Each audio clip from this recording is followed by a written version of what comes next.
네, 반갑습니다. 복음, 사랑, 생명이 흐르는 아침 이정훈 목사입니다. 오늘도 이렇게 저희 채널을 기억해 주시고 찾아주셔서 감사합니다. 아침 묵상을 통해서 우리의 하루가 생명력 넘치는 그런 하루가 되기를 소망합니다. 오늘 아침 묵상은 마가복음 12장 18절에서 27절까지 말씀이고 부활 이후라는 주제로 함께 아침을 열고자 합니다.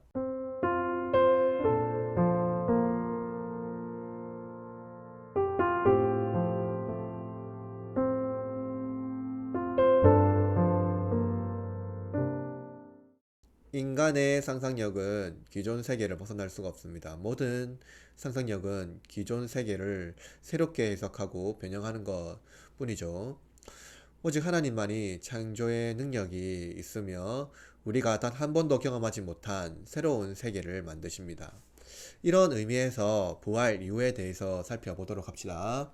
기독교 신앙의 가장 신비하고 비밀스러운 것 중 하나는 부활이라고 할 수가 있겠습니다. 부활은 예수 그리스도께서 죽으시고 3일 만에 부활하신 것 사건을 기초로 하여서 우리도 예수님과 같이 부활할 수 있다는 믿음의 신앙입니다. 이 부활은 이미 믿음으로 이루어졌으나 예수님께서 다시 오실 때 전인격적인 부활이 실제로 일어나는 것을 성경은 우리에게 가르쳐주고 있고 또 예수님은 우리에게 말씀해 주셨습니다. 부활에 대한 여러 가지 질문이 많을 수 있습니다.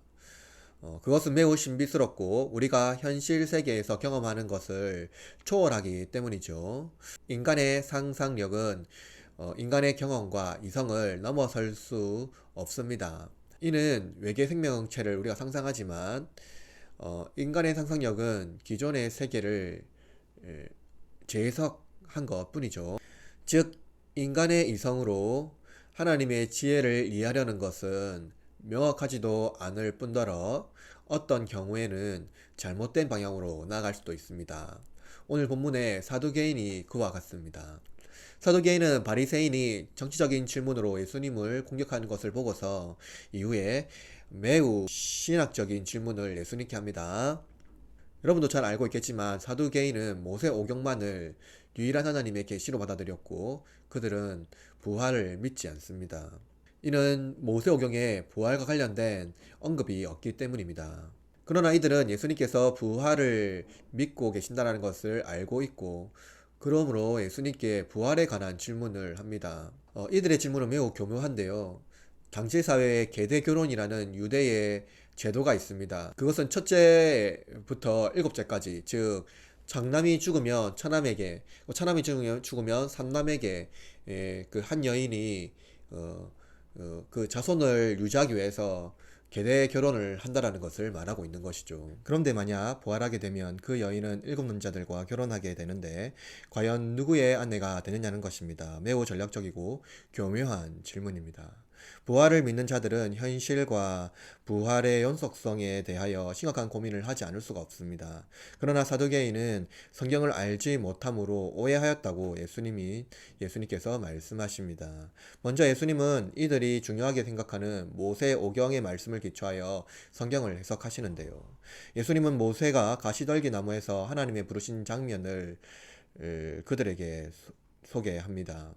그 말씀은 하나님께서 모세에게 나는 아브라함의 하나님이요 이삭의 하나님이요 야곱의 하나님이로다 라고 소개하는 말씀이지요. 우리는 현실 세계에서 아브라함과 이삭과 야곱은 이미 수천 년 전에 죽었다는 것을 알 수 있습니다.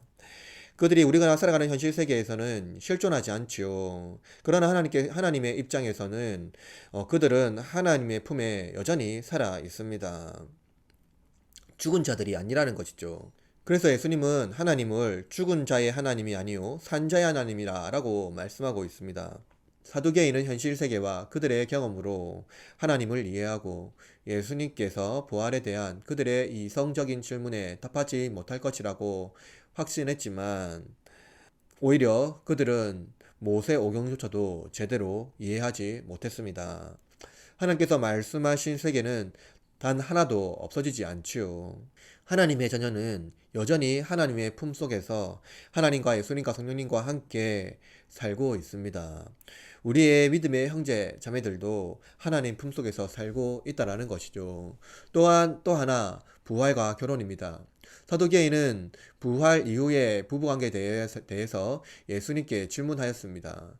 예수님은 이들의 질문에 이렇게 답하시는데요. 25절에 보면 이렇게 말씀합니다.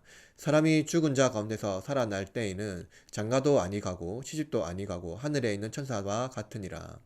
예수님은 부활 이후에 결혼이 더 이상 필요하지 않다고 말합니다. 왜냐하면 부활 이후에 영생을 살아가는 사람에게 결혼하여 자손을 낳는 것은 큰 의미가 없기 때문이죠. 예수님은 부활 이후에 사람들이 독신으로 살 것이라고 말하지만 이후의 부부관계에 대해서는 언급하지 않았습니다. 그렇다고 해서 현실과 단절된 하나님 나라를 말하는 것은 아닙니다. 천사와 같이 된다는 예수님의 말씀은 우리가 누군가에게 의존하지 않는 존재가 될 것이라는 말씀으로 해석할 수 있습니다. 서로가 서로에게 이타적이고 더 친밀하고 깊은 신뢰관계가 형성될 것을 말씀하고 있는 것이죠. 그러므로 부부의 관계가 서로 단절되는 것, 가족의 관계가 단절되는 것이 아니라 오히려 더 웅장하고 더 거대한 가족 공동체가 이루어질 것을 말씀하고 있는 것입니다. 사도계가 같이 부활의 신비를 현실 세계에 이해한다면 우리는 한 번도 경험하지 못한 하나님의 놀라운 세계를 오해하게 될 것입니다. 예수님께서 우리에게 교훈하시는 것은 하나님의 나라가 우리가 경험하지 못한 놀라운 나라라는 것이죠. 여러분, 우리는 죽음을 향하여 나가는 존재가 아니라 영원한 생명을 향하여 오늘 하루를 살아갑니다. 그러므로 삶의 기쁨이 충만하시기를 바랍니다. 오늘도 하나님은 우리가 한 번도 경험하지 못한 놀라운 은혜를 예배하시고 만물을 충만하게 하십니다. 여러분의 하루가 이 부활의 신비로운 삶을 경험하는, 그리고 그것을 향하여 한 걸음 한 걸음 내딛는 그러한 저와 여러분이 되기를 바랍니다. 그러므로 여러분, 우리는 죽음을 향하여 나아가는 존재가 아니라, 또는 부패와 사망으로 나아가는 존재가 아니라 영원한 생명력을 얻는, 그리고 그 생명력으로 하나님께서 이루실 그 나라로 한 걸 한 걸 나아가는 그러한 놀라운 세계로 발돋움하는 저와 여러분이라는 것을 잊지 말고 오늘 하루도 힘차게 다른 박질하는 저와 여러분이 되기를 응원하고 복음으로 승리하시기를 바랍니다.